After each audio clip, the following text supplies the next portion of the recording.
Hello there. Welcome to the Orlando Book Festival.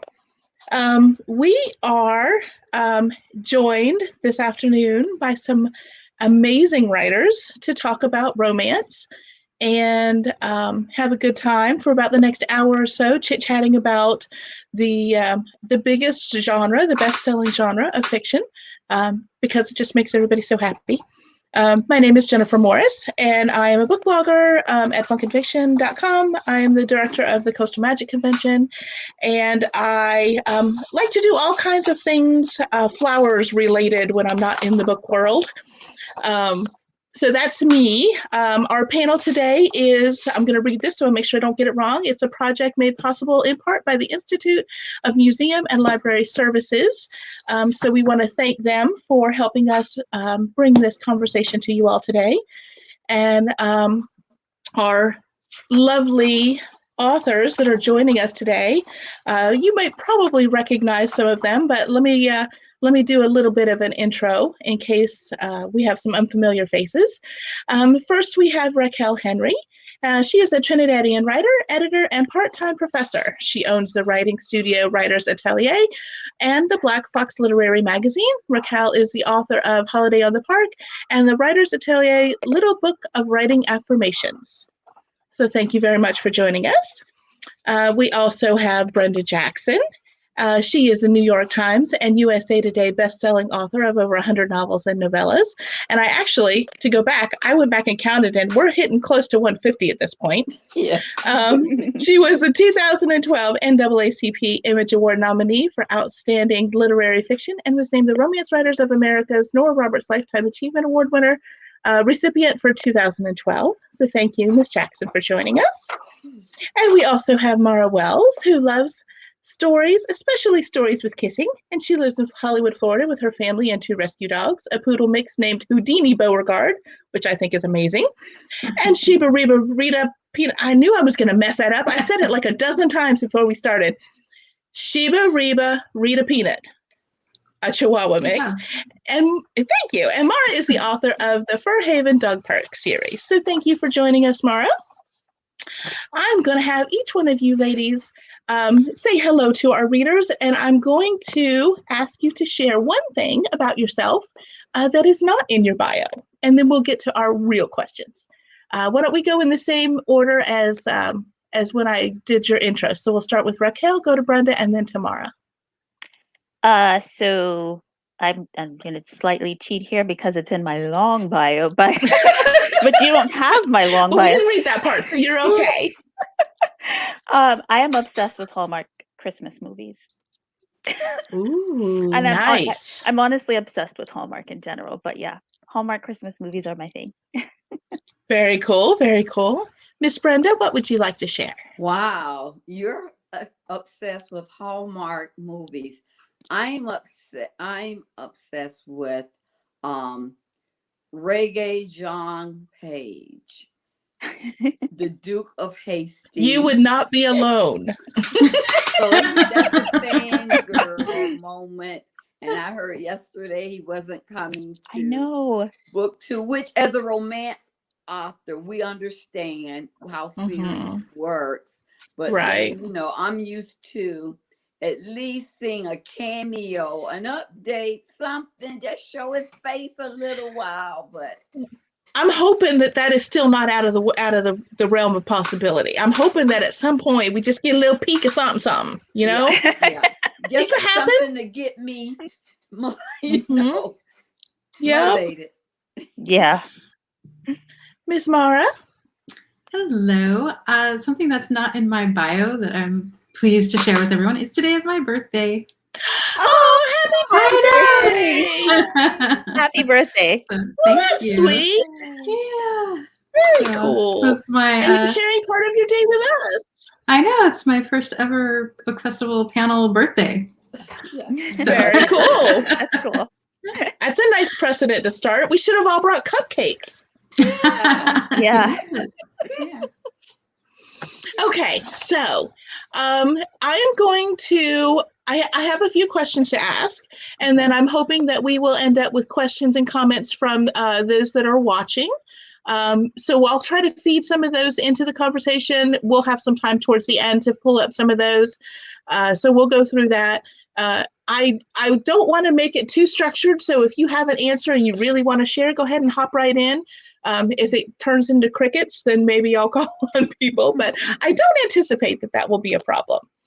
My first question is, the description for our panel today, it says, romance is the best-selling literary genre in the world. Come chat with authors that make the reader swoon.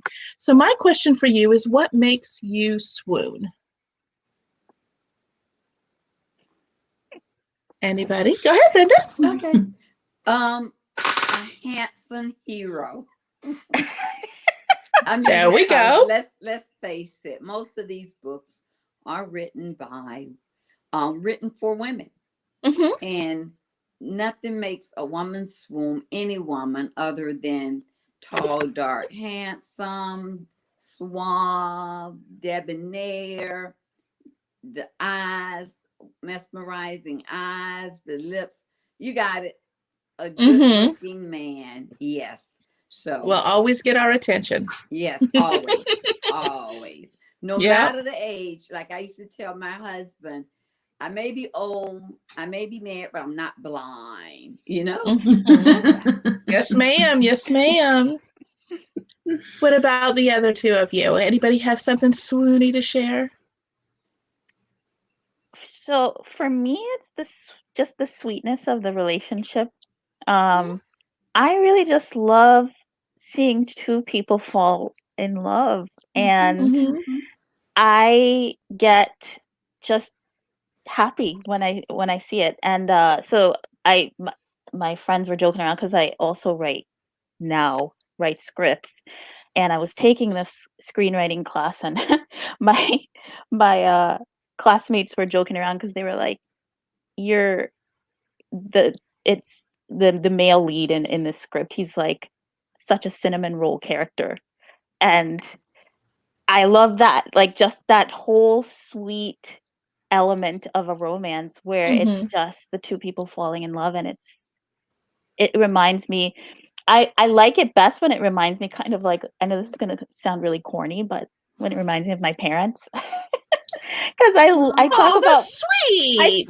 I talk about my parents all the time, and I feel like my parents have one of the greatest love stories ever. And that's kind of what I try to emulate in my stories, is that sort of sweet romance. So that's very sweet. Miss Mara, what makes you swoon? I have a great love of when our main characters are broken in some way by their past, and how getting together, it doesn't fix what's broken, but it makes the broken shine in a way, like it brings out the best in people. I just, I know it's like, corny and cliche, but the whole love conquers all. Not that it conquers it, but that it, it gives you something bigger to live for than looking backwards, I guess. So. Oh, that's sweet. Yeah. Very nice. So what was your first introduction to romance? The first romance book you read, the first conversation you had? What was it that introduced you to the romance world, as far as fiction goes? And what was it that made you decide you wanted to write romance fiction? Anybody that has a story, go ahead and hop in. Well, for me, it was Kathleen Widowitz and her classic historical Shayna,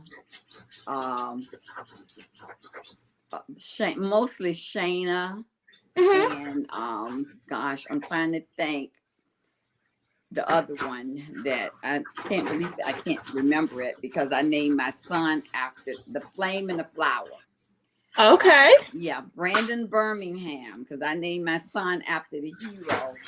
His name that is Brandon. Fantastic. Yeah. So and he was born in 1980. So I was reading these novels in the late 70s. And so, but they were historical, and I liked being taken away during that period.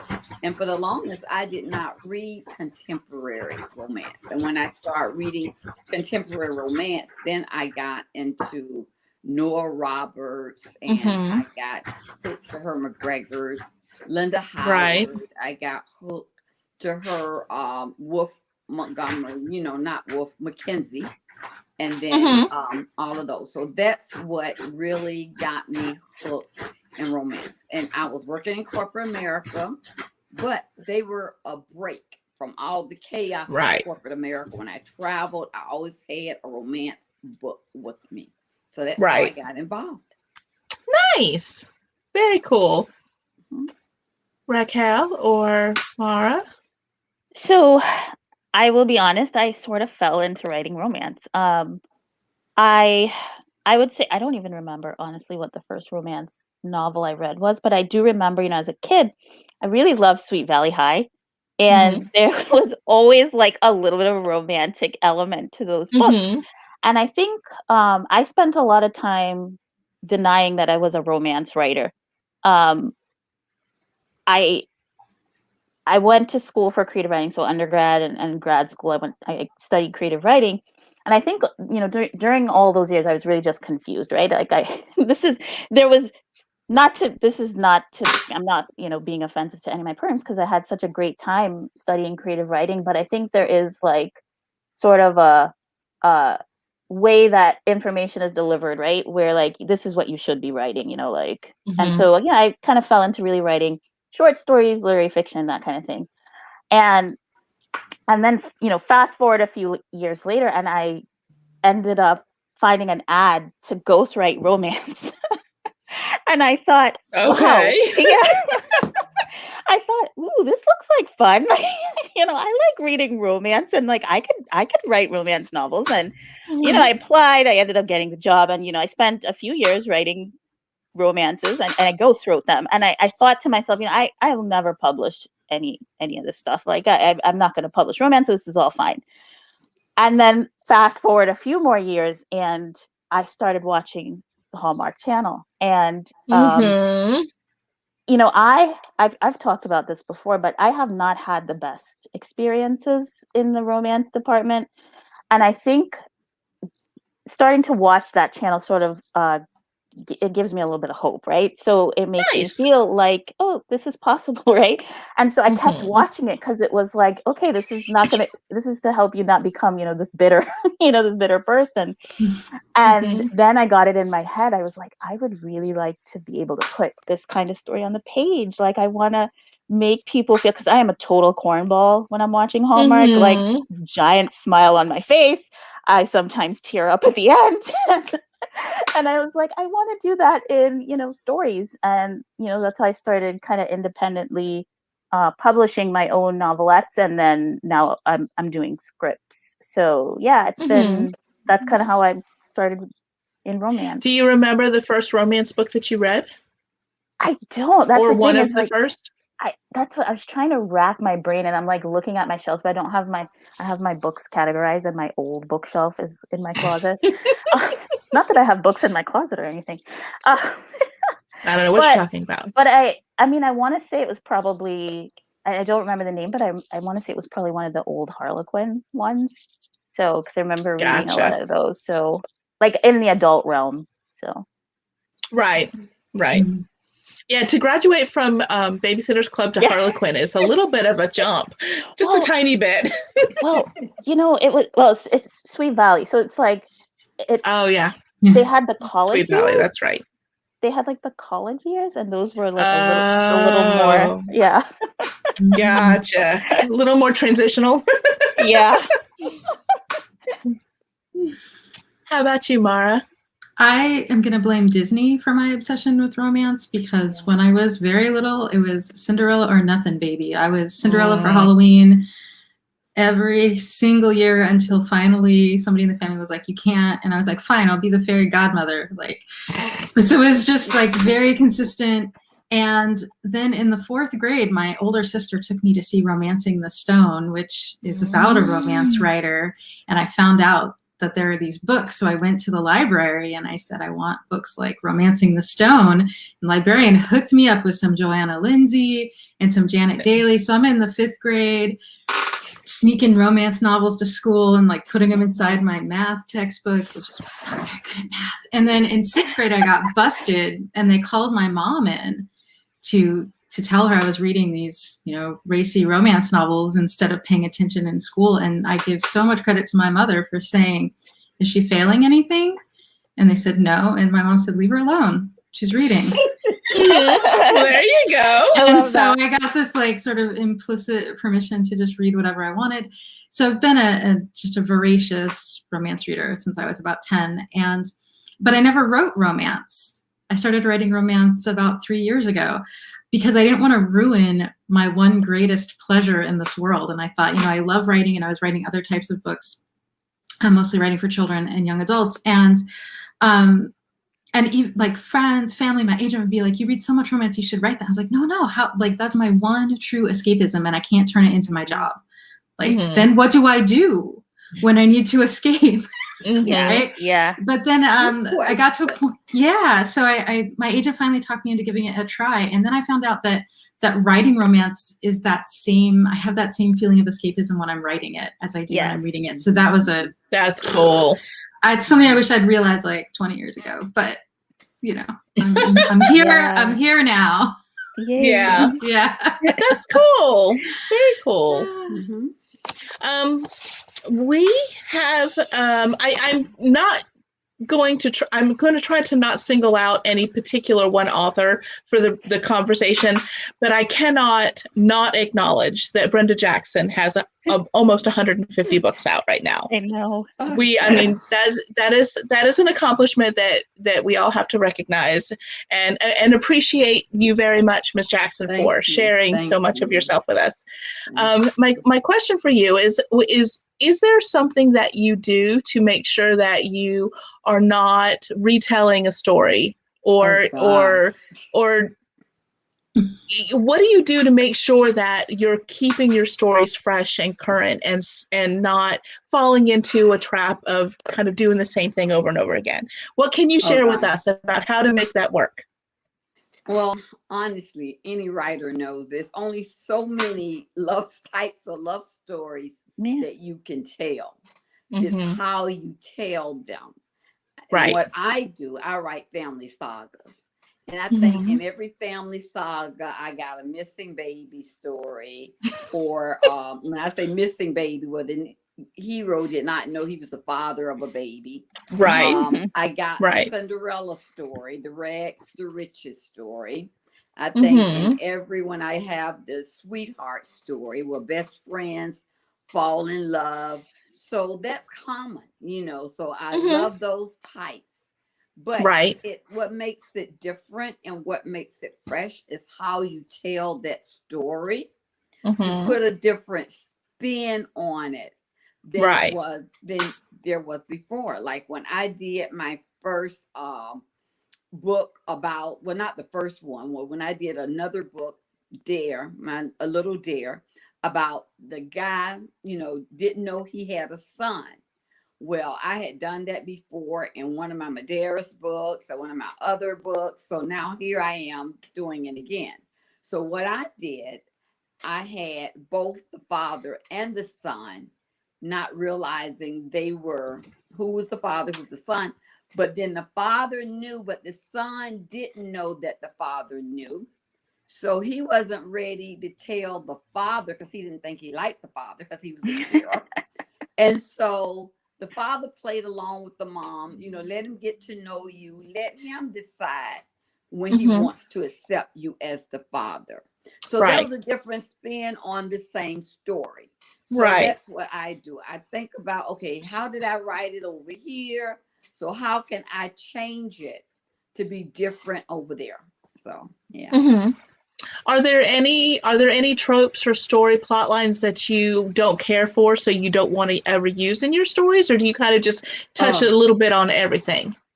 The one that I never, ever, ever wanted to use was an amnesia story. I never, because it was just so far-fetched to me. that Right. someone could lose their memory. I'm like, yeah, really, until I read a story in our local paper that happened to, and it was made national headlines 20 some years ago. A guy got beat up and he was found in the back of a Burger King here in Jacksonville. Goodness. And he never got his memory back. And but when all this new DNA stuff came on the market, through the DNA, he was able to go and do DNA and find out who his relatives were, and found out that they thought for 20 years he was dead. Holy moly. Oh, wow. Yeah, they thought that he was dead. They thought, they didn't know. And luckily he never married, so he didn't have a wife, but his brothers and sisters, his parents had died. And even though he never got his memory back, at least he got reconnected to his family, and they were able to provide him with all the back information. And they found out that he had gotten knocked out, robbed, and lost his memory from there. So Goodness gracious. That's a true story. So that's what I'm going to do. So I wrote my first amnesia book, and it was called Forget Me Not. It was a Carlina Cole book. And I was able to do that because of what I read. Because before it was like, oh no, I don't want to ever write that kind of book. Don't believe in it. Don't want to see it, So yeah. Wow. Well, that's cool. I mean, it's not cool that it happened, but it's nice that you were able to find a way to connect with that type of story. To accept it, yeah. Right. Racquel and Mara, how about you? Are there any tropes that you particularly are fond of, or any that you really don't care for and probably won't write in stories? What do you think about the way that stories are told and the tropes that can be used? I can say my favorite ones. I don't know that I would never write a trope. I mean, because I don't like to say never. And I'm still pretty early. I feel like I'm still pretty early in my career anyways. But my favorite tropes are second chance romance and friends to lovers. There you go. If I was joking around, honestly, because I was talking to some friends about blurbs, right? And we were just like actually deconstructing blurbs. So like what makes a good blurb and what doesn't, because I actually struggle writing blurbs. And I was joking around and I'm like, honestly, if it's romance and it says second chance romance, I'm probably gonna hit the buy button. that's really all I need. Right. So, those are my two favorites: second chance romance and friends to lovers. So those are your favorites to read, or those are your favorites to write? Both. Both? Both, yeah. Like my first. Go ahead. I was just gonna say, what is it about them that you like so much? I don't know. Definitely for second chance, I feel like, and normally, like, I guess in life, I mentioned before, like I haven't had that great of experiences, right? And in my life, it'd be like, heck no, like these are not happening. Like these romances are never happening again. Like it's, Taylor Swift, we're never getting back together. But, but I find it so fascinating time, right? Like it's time for me. And it's like the fact that time can be, timing can just be off, right? And then you don't know what you don't know, right? Until you know it. And I guess I just find that fascinating, And then I guess I like friends to lovers because I do feel, again, I go back to my parents, I feel like friendship is a good basis for a romantic relationship. Absolutely. Not always, right? Yeah. But I think it is a good basis. And my parents, that's how they started. They were really good friends first, and then they moved into, even though my dad says he knew instantly that my mom was the one, like the minute he saw her, he knew he was going to marry her, but he had to ease in there. So they were friends first, and they had strict house. My mom had a strict household and stuff like that. But I think that's why I like them. A quick comment that's right at my eyeball level here.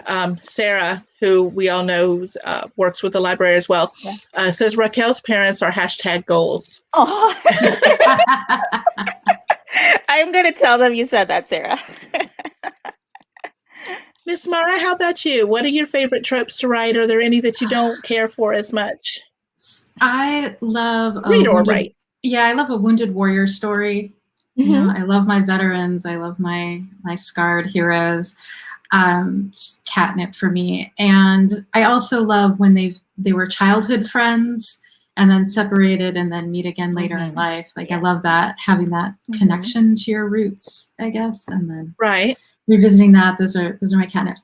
The one trope that I thought, you know, I don't super love to read it, I'll probably never write it, is a secret baby story. And then when we were shopping my proposal, a certain editor at a really big house was like, you know what this second book in the series needs is a secret baby. And I was like, I don't know. But it did have some plotting problems that I was aware of, right? That I was trying to like smooth over in the blurb. Like, there's no plot problem here. I'll figure that out later. But right. So I talked over with my agent. She's like, well, let's give it a try. And it ultimately didn't go to that editor. But by the time it did sell, I was like super invested in making this secret baby story work. So I actually ended up changing my mind about it. So that's cool. There seems to be a recurring theme. Yeah. Yeah. That's kind of, and that's why I kind of say, like, you know, never say never. Because even if, and then sometimes you'll read a really good story, like where you're like, I normally wouldn't pick this up, but this was really good. This was really well done. So, yeah. Right. One thing that I personally, just as a reader, because I'm not a writer, I look at everything strictly from the reader standpoint. One of the things that I've noticed in romance the last like 2 years in particular, as far as themes that I've seen in romance, is there's been a lot more pets and a lot more holiday stories, and not just like Christmas stories, but like all during the year holiday stories. And all three of you have written one or the both of those types of stories. So maybe we can take turn. You guys let me know, what is it you think that makes those types of stories seem to be more popular right now? They seem to, and maybe I'm wrong, maybe they've always been that amount out there, but I've just noticed them so much more in the last year or two. Pets and holiday stories just seem to be everywhere, and I love it. I think they're fantastic. But what do you think is causing those types of stories to be so much more prevalent right now?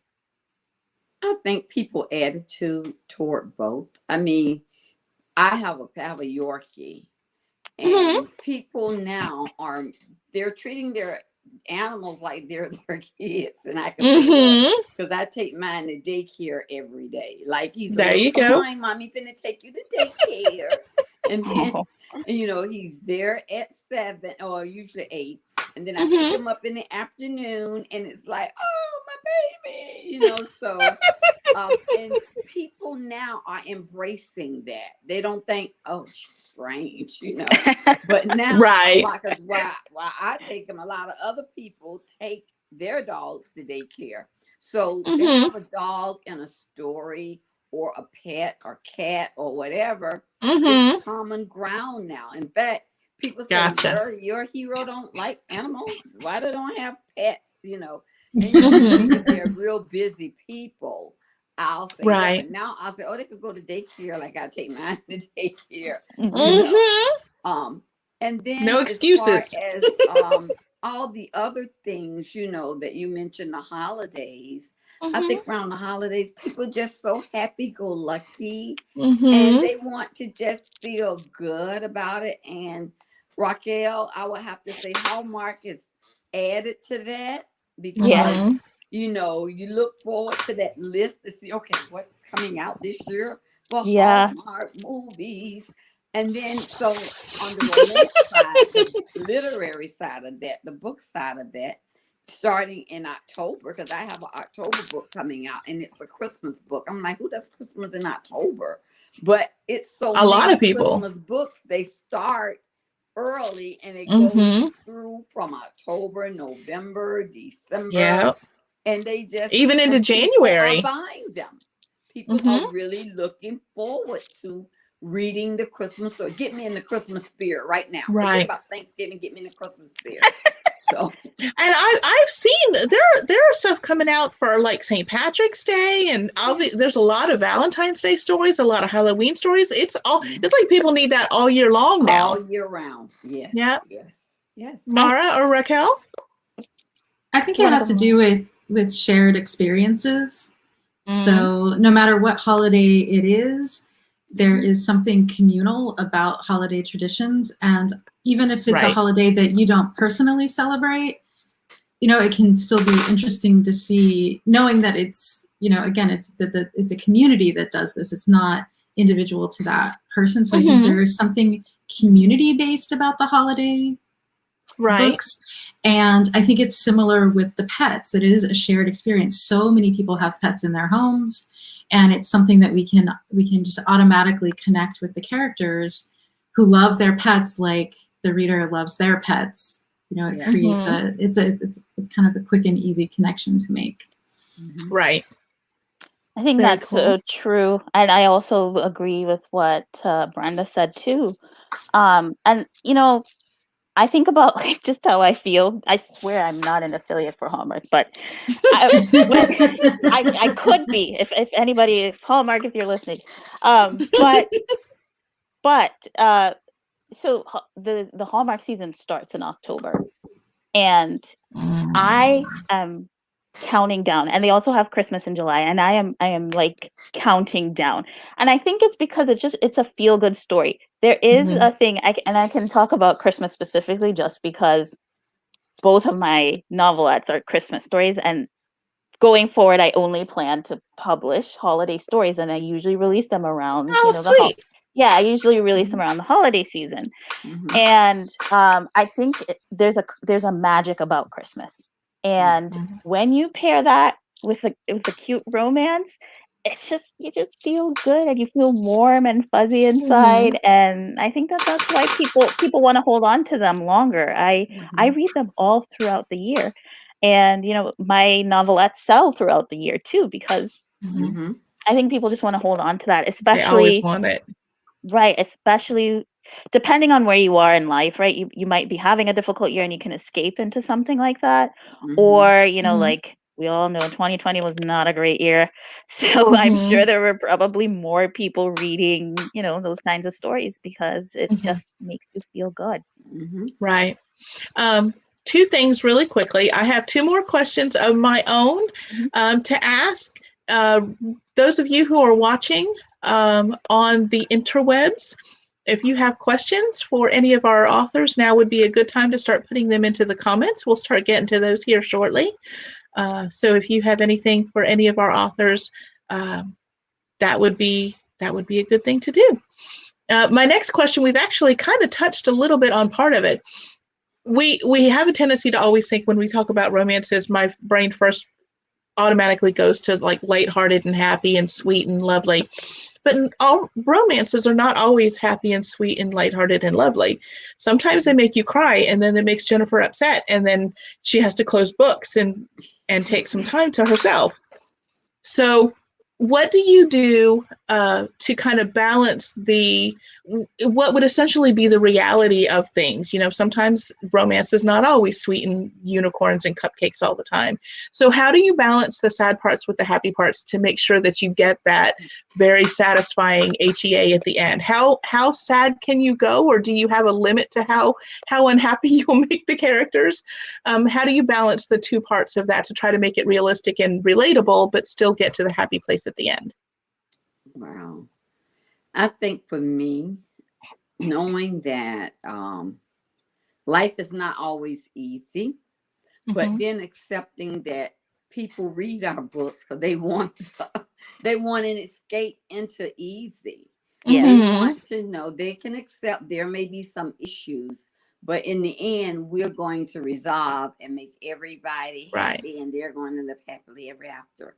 So I've written tearjerkers before, but I try not to go there too much because I want them to feel the emotions of my characters, but I don't want them to feel it to the point where they just boohoo so much that they can't pick the book up.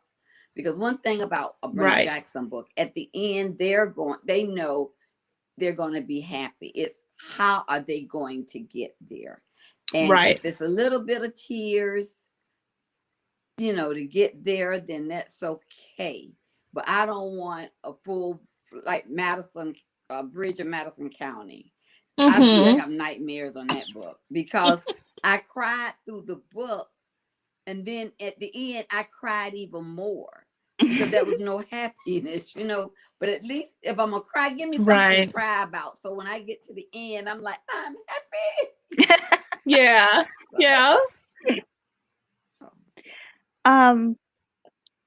I'll be honest. So I guess, and this is probably I again. At the beginning of this, I said, I never say never, but I don't plan to write anything too heavy. Just because, and I actually read, I do read romance novels that happen to be a little bit heavier.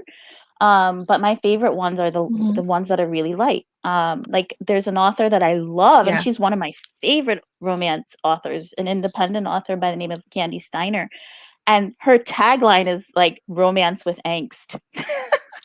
Because she loves that angsty story. But I think, with her, when she tells her stories, it's more about like, it's all the things that are sort of like keeping these people apart, but those are like emphasized more. So the problems might be more complicated. Whereas like with mine, because mine is very, very lighthearted, very, very in line with Hallmark. And I took a class to like learn how to write Hallmark scripts and stuff. And like the thing with the sweet and the light romances is that the conflict is light. Whatever happens to keep the two love interests apart has to be light. Like there are certain things like you can't even step into that territory. So I guess that's how I balance it, is that I don't you don't go too dark. I don't go too dark because I really just I personally also want to escape, because I also write young adult, and my young adult is dark. My young adult is like issue driven, and I think like I also started writing romance to kind of combat that, because it was so dark and heavy, those topics, that I needed something that was just like going to be light and fluffy. Gotcha. Right. So. And that's kind of where I was getting at, the angsty part of things, that it is a hugely popular part of the romance, readership. There are a lot of people who really love an angsty romance. Yeah. Personally, I'm not one of those people. I get conflict, but I don't want angst, But a lot of people do. And just balancing that just seems like it would be real complicated. Mara, how about you? I love a good angsty romance. So as a reader, I love it. I like to have like my guts ripped out in the middle, so that I think there's kind of for me, there's an inverse relationship between, as sad as I am at the low point, I can be that much happier at the end that they've overcome it. So when Brenda, you were talking about Bridges of Madison County, I read that when I was young, and I was so betrayed. Because I really believed it was going to go a different way. And it's like, no, if you're going to make me that sad that I'm going to cry, there's got to be, for me, that payoff at the end of, but somehow love is stronger than that. Yeah. Right. And that we can look to the future, and we can leave this darkness in the past. So so it reads real to me. Life isn't always easy, and there are hard things, and bad things have happened to us. And I think sometimes romance is about, how much do you let that define you? Do you let that keep you from finding happiness? And the answer in romance is always no. Of course not. Right. Of course there's something better for you. Yeah. So. Right. One of the comments that says, people need to pick me up. The past few years have been rough. So that's it. I think that was related to the pets and the holiday stories. Yeah. So it looks like we're starting to get a couple questions up. Let's go with Callie has asked, and I think it's going to pop up on here. Yep. What do you do to stay? I think that's supposed to be stay relevant. Is there anything in particular? How pop culture or timely do you think you would put into your stories? Do you think that dates a romance story to use like current things that are going on, or do you think that helps to enhance the story? What do you think about what you put in the story to make it relevant for today? Well, I think, first of all, I'm not talking about this pandemic in any of my rooms. I don't plan on it like it never happened. You know, So nobody's writing pandemic pandemic stories. I don't even want to talk about the pandemic in my stories, my romance stories. I'm like skipping 2021 altogether. Okay. There you go. But I think the issues that we face now are some of the same issues, no matter what year it is or no matter when it is. I don't put the date like the year. I see some romance novels put the year. I may say 6 months ago or 5 years ago. Right. And so if you're reading it 10 years from now, it's 5 years ago from when you're reading it. Right. So I think that all of that, to stay relevant, you just, whatever it is, heartbreak is heartbreak, no matter what year it is. Illnesses are illnesses, no matter what year it is. So some things are relevant no matter when it is. So you don't have to say in the year of our Lord, so and so and so. Right. So yeah. Gotcha. And I think it'll be relatable. Very cool. Raquel and Mara, what do you put anything in particular in there? I don't know. Christmas, which is timeless. But I'm just gonna keep my answer short because I want to.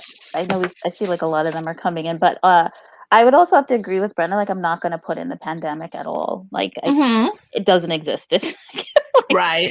We live in the Hallmark globe or whatever you want to call it. We're not gonna write about the pandemic. So. I'm currently working on a manuscript that the pandemic is over, but I'm using the pandemic like I gave her boss this nervous habit of over sanitizing her hands. Like, I'm looking, I'm trying to imagine what are the leftover habits that we're going to have, so not delving into the darkness of the time, but just kind of like it happened and now acknowledging it, 2 years later and, still too much hand sanitizer or whatever that is. Gotcha. But I was thinking with staying relevant, there's a balance there between you want to be very specific to make a real world. But if you're too specific and you've created 2018, then nobody right outside of that. So I think about like if I'm describing clothing or something like that, I'll say floral because there's always something floral. Right. There will always be floral dresses. How long is the hem? How deep is the plunge? How big are the flowers? How small are the flowers? I leave all that not stated. Right. So trying to be just specific enough to create an image, but not so specific that it's tied to a particular season or style or year. Gotcha. Let's see here. Another question. What are some of the most unconventional romance things your characters have done? Have any of your characters done something just completely off the wall or out of the box, just kind of crazy? Talk about grand gesture kind of things. Anybody have a character that's kind of gone over the top? Good or bad? Or out of the box? Either. Gosh. Something unusual? Well, one of my, because I'm from the bionic man, bionic woman day. One of my characters got a complete makeover. I believe that when her face got blown off or whatever, the government could go in and fix up everything, give her a new face and all of that, even if the hero never recognized her. And my people bought into it, and that was the thing. They were CIA agents, and they got on a case. She knew who he was, but he didn't know who she was because she looked totally different. But I believe that no matter how different you look, there's some things your scent, whatever, that's they're gonna give you away. And he like, am I going crazy? She doesn't look like the person that I used to love, but she sure smell like the person I used to love.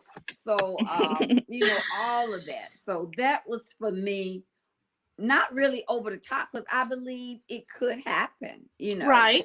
And then I interviewed a psychic.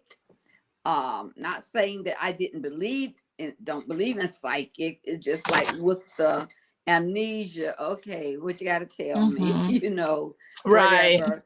But I interviewed a psychic, and interviewing the psychic, I was able to write the psychic book about the young lady right.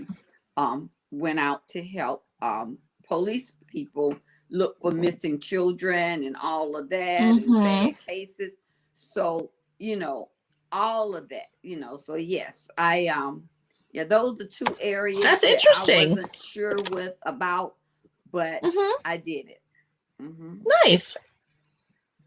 Raquel or Mara, anything out of the ordinary, unconventional, unique, unusual? Any kind of grand gestures from your characters? I'd say in each of my books there is, you know, I did put a lot of thought into what the grand gesture would be, but the first book is probably my favorite because Caleb builds Riley a dog park. You know, so it's not just for her, it's for the community. Sweet. Yeah, so he's trying to win her over. And he knew just doing something for her wasn't enough. It has to impact everyone. That's adorable. That's sweet. I don't think mine have done anything unconventional. That's okay. Yeah, like I don't think like over the top. No, you know, right. In my script, maybe there like her career might be unconventional, but that's the only thing I can think of. That's okay. Yeah. Straightforward, sweet, and romantic is perfectly fine too. Yeah. Okay, we've got just a couple minutes before I need to wrap us up. So I think the last question, seeing as how we have talked so much about Hallmark movies, Pamela has asked if any of our stories were made into a Hallmark or otherwise TV show movie, who would you like to see cast as one of your main character love interests?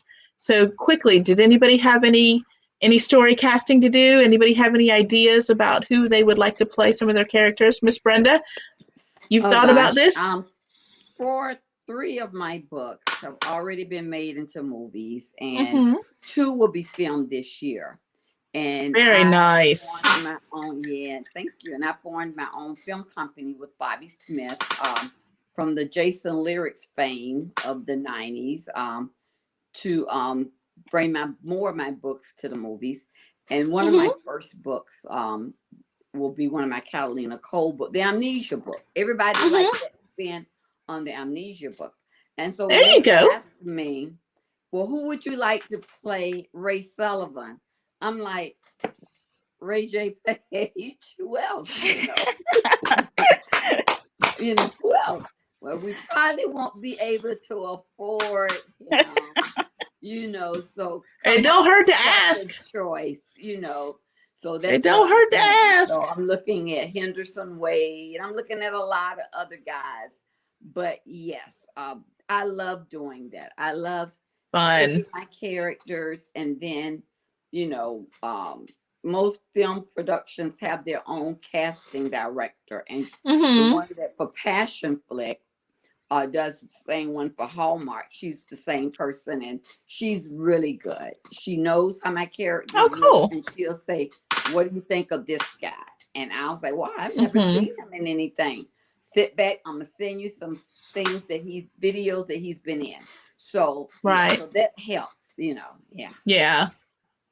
Raquel or Mara, any wish list character or actors for your characters? So my script was just optioned with rom-com pictures, so I don't know who. Like, I hope it gets made, and I hope, you know, I have my hopes. But I saw the lead as actress called Alvina. I think her last name is August. She's starred in a Hallmark movie before.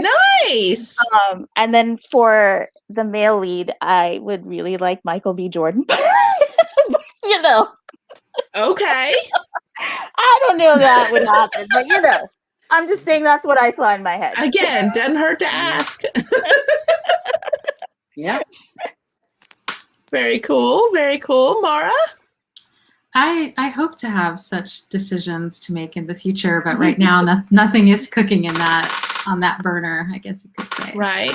But do you have a Pinterest board with characters picked out and nobody that you have in the back of your mind? I don't. I did just watch the last season of The Expanse, and the whole last season I kept thinking that Peaches, like, that's who I would cast as Danielle from Pause for Love. So sometimes I'm watching a show, I'm like, oh, you'd be a good Knox. Oh, I think you'd be a good Ray. There you go.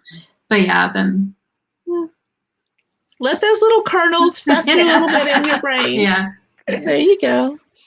Okay, so we've got about 5 minutes, so we may have time for another question to squeeze in at the end, but I don't want to take a chance on missing out on wrapping you guys up and sharing some things. So why don't we go back around? We'll do Raquel, then Brenda, then Mara. Why don't you let us know what you have planned as far as releases or things coming up that you want readers to be aware of sometime soon or even later this year. And if you want to mix that in, a couple of people asked if you have any books that are outside of the romance genre. Do you write anything else? If you want to kind of add both of those questions together, what do you have coming up later this year? And is everything romance, or do you have something outside of the romance planned? So we'll start with Raquel, then go to Brenda, and then finish up with Mara. Right now, so I do have a novelette planned for the Christmas season. But I don't really have too many details about that. Okay. And I am under contract, but I can't talk about that. So, so that's about all I can tell you. I have another novelette planned. And yes, then I'm there writing, will be things. but there hopefully I can share those things soon. So okay. Well, we'll check back with you later about that. Okay. Miss Brenda, how about you? Wow. Now that you ask, this is here it is. This book comes out 2 weeks from now. Nice. April the 13th. This is a Yay. Westmoreland legacy book. This is a Westmoreland Cousins, The Outlaws, that's from Alaska. So this is The Marriage He Demands. So that comes out on April the 13th, and it's part of my Westmoreland, which is the longest running series that I've ever written. I think this book number 37 or 38 in the Westmoreland series. So, well, you did say you wrote sagas. Yeah, I did write sagas. And then this is, put this way, this is Follow Your Heart. This book is special because I was ready to write a Medeiros book, which was my very first family.